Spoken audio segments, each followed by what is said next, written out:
네, 안녕하세요 여러분. 테스트네이션의 우승쌤입니다. 오늘은 에릭센과 함께 테스트네이션 저희 SAT의 어떻게 보면 자랑이죠. 이 특허증을 앞에다가 이제 걸어놓고 맞아요. 시작을 하게 됐습니다. 왜냐면은 저희가 이제 며칠 전에 또 두 번째 특허증이 또 하나가 나오게 됐죠. 정말 얼마 안 된 것 같아요. 그쵸. 몇 년 동안 이제 갈고 닦은 그런 노하우를 이제 응집을 해가지고 국내 최초잖아요. 그쵸. 없습니다. 에듀테크 쪽에서 이렇게 특허증을 네. 받게 된 게 어떻게 보면은 맞아요. 굉장히 국내에서는 확실히 최초고, 그쵸. 맞아요. 그래서 받게 됐는데 어떻게 이제 우리 에릭쌤이 여태까지 에릭밸리네이션, 테스트네이션을 이제 갈고 닦으면서 저에게 이렇게 SAT를 물려주시기 전까지 네. 어떤 노하우를 쌓아왔고 제가 또 어떤 걸 물려받아서 우리 SAT를 가르치고 있는지, 왜 우리 테스트네이션에서 고득점자가 이렇게 많이 나오는지 그런 것들을 한번 얘기해볼까 합니다. 네, 그럼 이제 조금 치워졌으니까 혹시 뭐 기회가 되면 다시 보도록 하고 이야기 이어나가보도록 할 텐데요.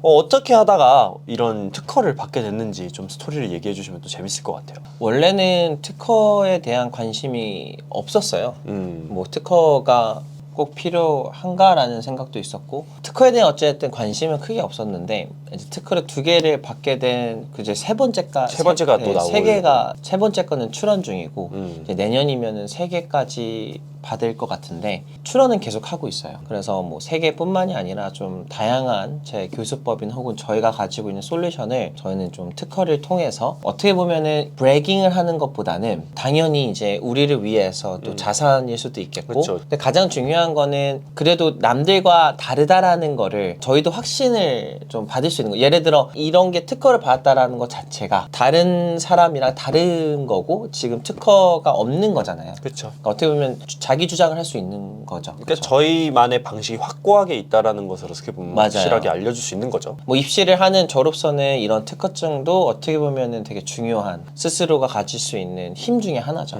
일단은 특허증을 어떻게 받았냐? 이게 특허를 받은 이유가 SAT 때문이거든요. 네. SAT 특허, 교수법 특허죠. 맞아요. 그래서 이게 신기한 게 제가 실제로는 2013년, 4년부터 이제 집중적으로 SAT를 가르쳤고 그 SAT, ACT 근데 그 전에 2009, 10, 11, 12는 제가 대학생이었기 때문에 그때는 AP를 가르쳤어요. 캐나다에 계셨을 때죠. 맞아요. 그래서 이제 AP를 가르치고 저도 SAT를 공부했고 그러다가 이제 막연하게 난 대학교를 졸업하면은 SAT를 이제 간간히 가르쳤으니까 SAT를 좀 제대로 가르치고 싶다라는 생각이 있었고, 그래서 2012년쯤 제가 이제 막연하게 SAT를 가르치고 싶다라는 생각이 한국을 왔을 때, 그때 졸업하고 나서 한국을 왔는데 그 전에 제 티칭 커리어가 좀 있어서 그래도 좀 좋게 봐주셨어요. 많은 곳에서. 근데 그래도 뭐 항상 대학교 끝나고 나면은 이제 놀고 싶은 마음이 더 크기 때문에 간간히 이제 튜터링을 하면서 1대1 수업도 하고 학원도 다니면서 이렇게 가르쳤는데, 제가 이제 경력이 11년, 12년인 것 같은데 뭐 2009년부터 하면은 좀 많이 돼서 전 오히려 많이 된 걸 좀 싫어해요. 예전에는 10년은 빨리 쳐야 되겠다 했는데 이제는 너무 10년 이상 빨리 가는 것 같다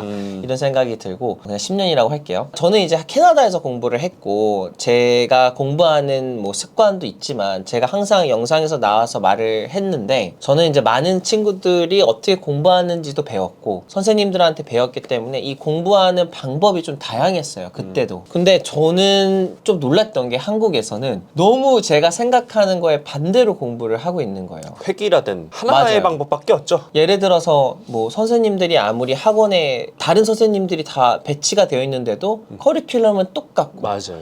그리고 가르치는 방식도 똑같고 그리고 심지어 트레이닝을 받고 들어가요. 근데 물론 저는 그게 뭐 크게 뭐 나쁘지 않다고 생각은 들었어요. 그 당시에 무슨 생각을 하겠어요. 그렇죠. 성과가 안 좋다라는 게 저도 알고 이 친구도 이제 느끼니까.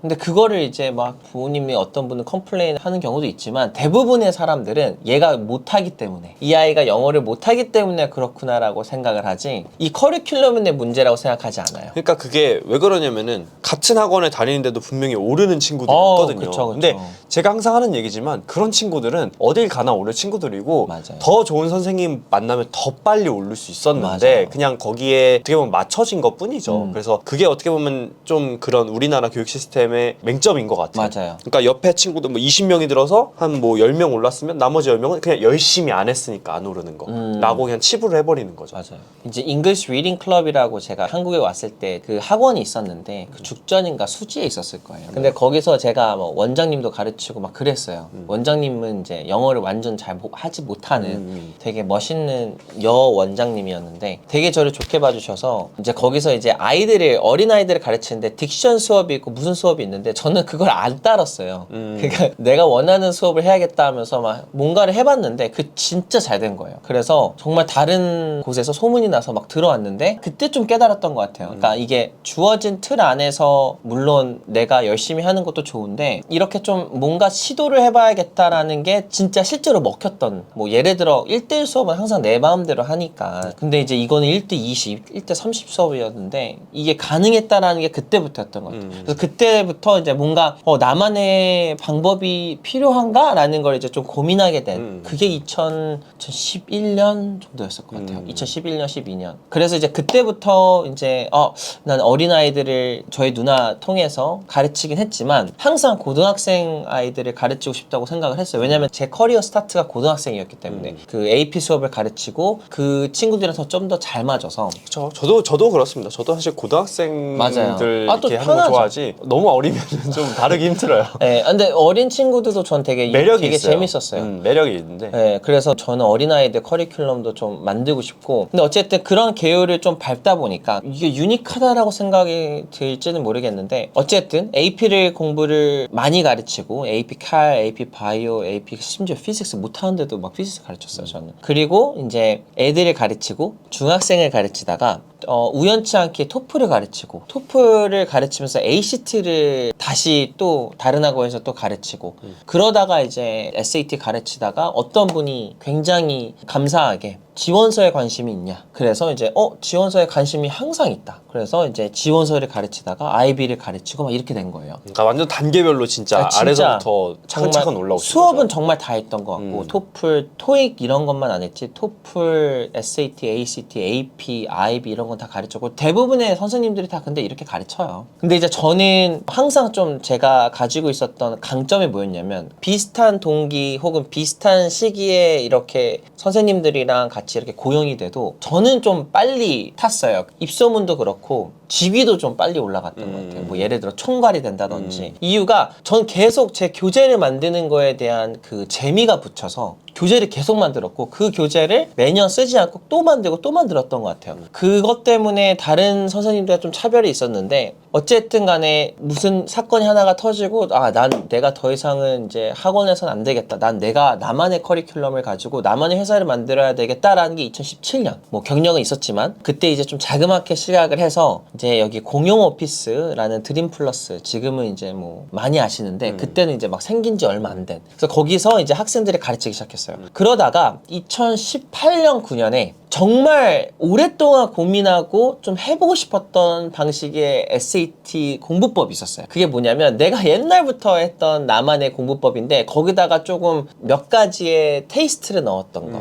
그게 뭐냐면 지금의 RWS죠. 예, 그게 Reading, Writing, Speaking인데 저는 이제 입시나 SAT나 뭐 과목이나 이런 것들도 관심 있었지만 제가 정말 궁극적으로 관심 있었던 거는 말을 잘하고 글을 잘 쓰고 잘 읽고 그래서 이제 요 세 가지가 저는 항상 고민이었던 것 같아요. 어렸을 때 저는 이 세 가지를 잘 못했기 때문에 이 세 가지를 잘하는 친구들이 얼마나 잘나고 얼마나 더 우선순위에 있고 더 많은 기회를 얻는 걸 알고 있었기 때문에 이걸 어떻게 해야 될까라는 걸 고민을 갖다가 조던 피터슨이라는 선생님도 만나게 되고 제 뭐 토론토에서 좋은 친구들을 만나서 많은 걸 배우다 보니까 방법이라는 건 다양할 수 있구나 그리고 내가 가진 방법을 조금 더 머디파이를 해야겠구나 생각을 하면서 티칭 커리어를 쌓다 보니까 많은 친구들을 만나고 이러다 보고 예를 들어 정말 10년 했는데 말 잘 못하는 친구들 막 이런 것도 있잖아요. 뭐 어렸을 때부터 했는데 뭐 그래머는 잘하고 이렇지만은 실제 막 커뮤니케이션을 홀드를 못해. 그래서 그런 문제점을 갖다 보니까 이게 진짜 제가 봤을 땐 너무나도 큰 문제점이었던 것 같아요.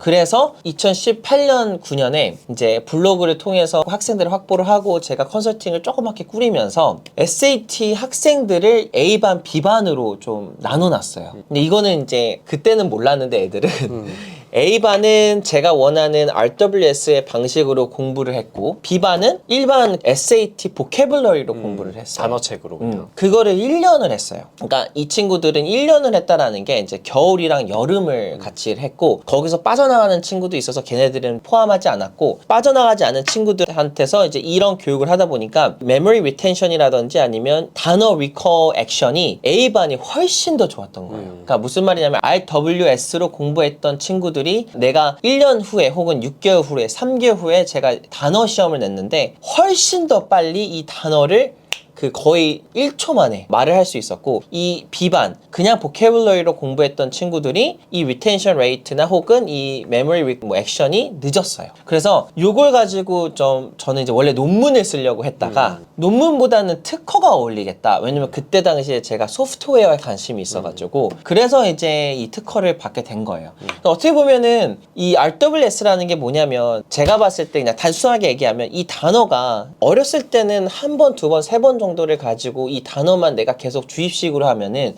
브레인 플라스티시티 때문에 되게 빨리 습득을 해요. 어릴 단어든 때는, 뭐든. 그쵸. 근데 이게 나중에 성인이 되고 혹은 성이 되는 과정에서는 그러니까 뇌가 쉽게 말해서 뇌가 굳는 거죠. 그렇죠. 다시 말해 좀 뇌가 좀 천천히 굳겠죠. 그러니까 굳는다는 게 진짜 굳는 게 아니라 컴퍼먼트가 생긴다라는 본인이 어떻게 보면은 좀 이제 익숙한 환경에 그냥 구축을 해버리죠. 더 이상 맞아요. 새로운 것들을 받아들이려고 하기보다는 이제 본인이 익숙한 환경, 익숙한 정보들을 이제 맞아요. 유지하려고 하고 새로운 정보가 왔을 때는 이제 튕겨서 나갈 맞아요. 확률이 높아지죠. 나이가 들면 들수록. 제 메이저가 바이오니까 바이오 안에서 뉴로사이언스도 있고 뭐 거기 안에서 주얼로지도 공부했으니까 이런 것들을 공부하다 보면 되게 쉬워요. 그러니까 메모리 리텐션이나 메모리 롱텀 메모리가 실제로 이제 우리 사람한테 하는 실험도 있지만 동물들한테 하는 실험도 많아요. 그쵸. 그래서 진짜 그냥 단순하게 얘기하면 많은 형식의 많은 방법을 통해서 단어를 외우면 돼요. 굳이 그냥 페이퍼를 가지고 내가 단어를 막 다다다다다 외우는 건 하나의 방법이라고 생각을 하는 거고 저는 그 라이팅으로 통해서 리딩으로 통해서 스피킹을 통해서 뭐 예를 들어 어떠한 상황극을 통해서 이 리텐션을 조금 더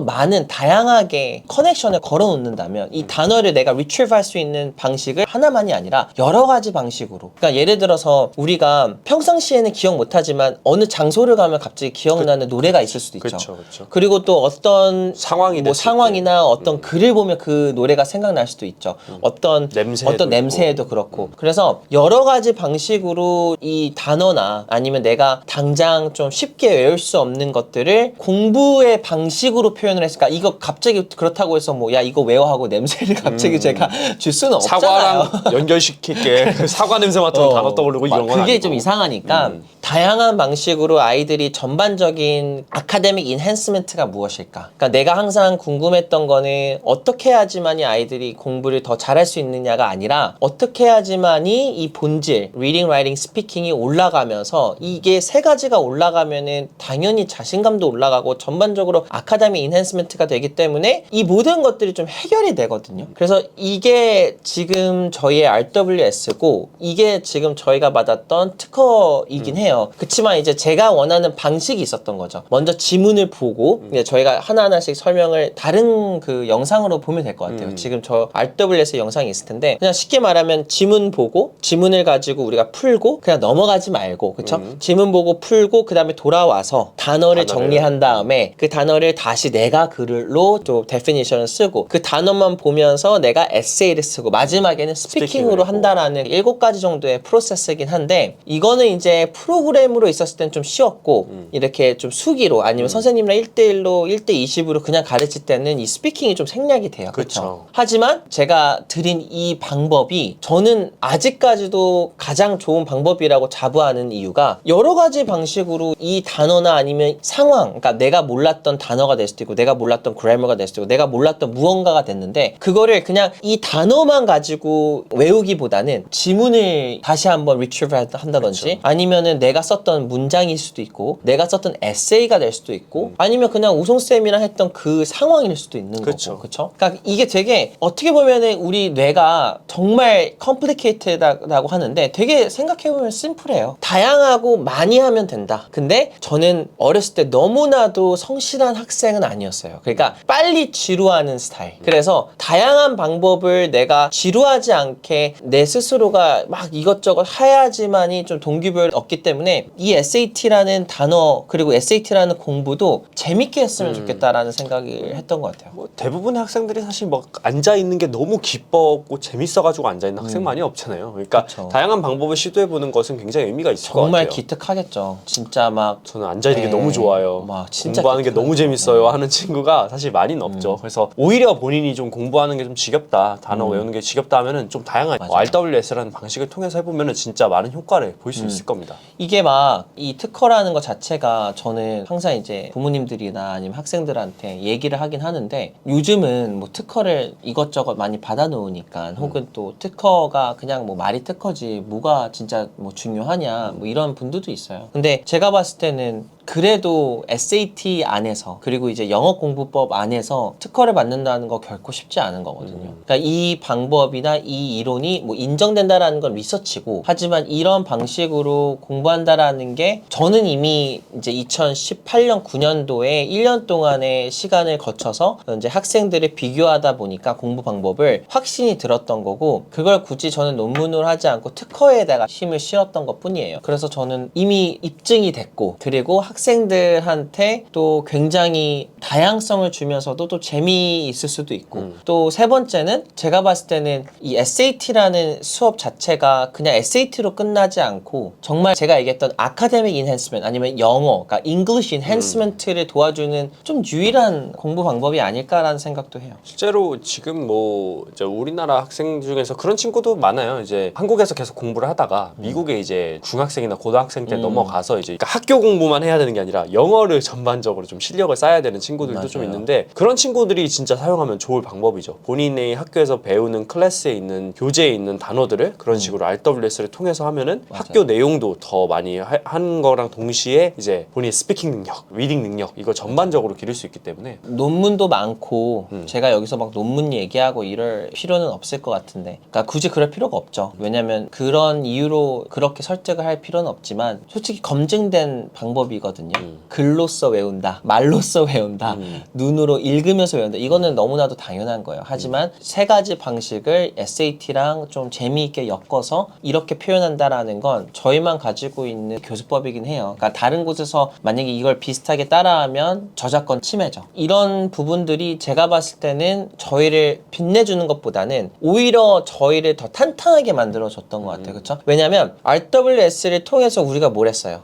SAT를 제작을 했잖아요. 그쵸. 그러니까 이게 실제 이거를 가지고 그냥 쇼오프를 하는 게 절대 아니라 이걸 가지고 이제 문제들이 산더미로 쌓였던 것 같아요. 저희는 이 RWS를 가지고 뭔가 이렇게 막 보여지고 막 그런 게 아니라 이것 때문에 골치가 더 많이 생겼긴 했지만 그쵸. 그걸 통해서 저희가 성장을 한 10배를 했던 게 SAT를 만들게 됐죠. 교재를 만들게 됐죠. 그쵸. 아이들한테 이렇게 뭐 RWS를 통하면서 저희도 아이들이 훨씬 더 영어가 인핸스먼트가 된다라는 걸 느꼈죠. 이러니까 어떻게 보면은 되게 좀 계속 알리고 싶은 저희 교수법이에요. 계속 알리고 싶고 언젠가는 이 특허라는 것 자체가 크게 의미가 없이 그냥 이렇게 공부를 해도 되는구나 라는 생각이 들었으면 좋겠어요. 하나의 그냥 당연하게 학생들이 영어 실력을 향상하기 위해서 했으면 하는 방법이 됐으면 좋겠다라는 맞아요. 거죠. 뭐 찾을 때 구글 찾는 것처럼 공부할 때는 RWS로 공부하면 좋겠다. 이렇게 됐으면 좋겠는데 특히 영어가 무조건 뭐 어떤 사람들은 쉐도잉을 해야 된다. 어떤 분들은 이제 글을 많이 써야 된다. 또 어떤 사람들은 단어를 많이 알아야 된다. 근데 이거 다 할 수 있는 거거든요. 그렇죠. 그래서 되게 재밌고 확실히 좋아요. 언어를 배울 때 굉장히 도움이 된다. 맞아요. 그리고 이제 이 RWS 통해서 SAT를 가르치면서 만난 선생님이 우성쌤이고 우성쌤이 이 RWS를 보면서 저도 너무 방법이 좋은 것 같고 비전이 저희들이 맞았기 때문에 그 힘든 SAT 문제집을 견뎌내면서 몇 년 동안 그쵸? 그쵸. 몇 년 동안 수업도 안 만들고 하셨어요. 있어요. 만들고 한 1년 있죠. 정도는. 네, 1년 정도는. 왜 계속 문제집을 만들면서, 그러니까 저는 그 전서부터 만들었고, 선생님은 오자마자 저는 바로 문제부터 만들라고 했거든요. 커리큘럼을 저만의 커리큘럼을 이제 만들도록 했죠. 맞아요. 그러니까 저는 커리큘럼이 솔직히 이과는 크게 없어도 된다고 생각하는데 뭐 문과라든지 이과도 근데 있긴 있어야 되는데 그래도 이제 적어도 내가 누군가를 가르쳤을 때는 저만의 교재는 있어야 된다고 생각은 들어요. 그래서 선생님한테 요구했던 거는 문제집 만들고 교재 만든다. 그래서 이제 거의 뭐 이미 끝난 것도 있고 또 새로 만드시는 것도 있고 세네 번 정도의 이제 풀 리비전을 거쳐가지고 세네 번 정도 갈아엎고 해가지고 맞아요. 지금은 이제 어느 정도 만들어졌는데 사실 계속 만들고 있죠. 계속 퀄리티를 높이고 문제도 추가적으로 만들고 있기 때문에 사실 끝은 없습니다. 이 과정의 끝은 없고요. 뭐 컨설팅도 똑같죠. 그래서 저희가 이 SAT를 그냥 이렇게 우리가 항상 이게 특허가 있다, 뭐 특허증도 2개가 있다 이제 이러긴 할 건데 그냥 특허증이라고 생각하지 마시고 이번 계기를 통해서 이 공부하는 방법이 다양한 게 되게 중요한 거구나. 그러니까 특허라는 게 어떻게 보면은 저희가 가르치는 방식의 가치관을 그냥 보여주는 것 같아요. 그냥 저 선생님들이 어떤 식으로 학생들을 가르치고 어떤 식으로 좀 잡아주고 이런 게를 좀 보여주는 것 같은데 또 그런 얘기가 나와서 말인데 에릭쌤은 이제 예전에 학생들 가르칠 때 어떤 거를 좀 중요하게 해서 가르치셨나요? 내가 이거는 진짜 학생들한테 꼭 시켰다.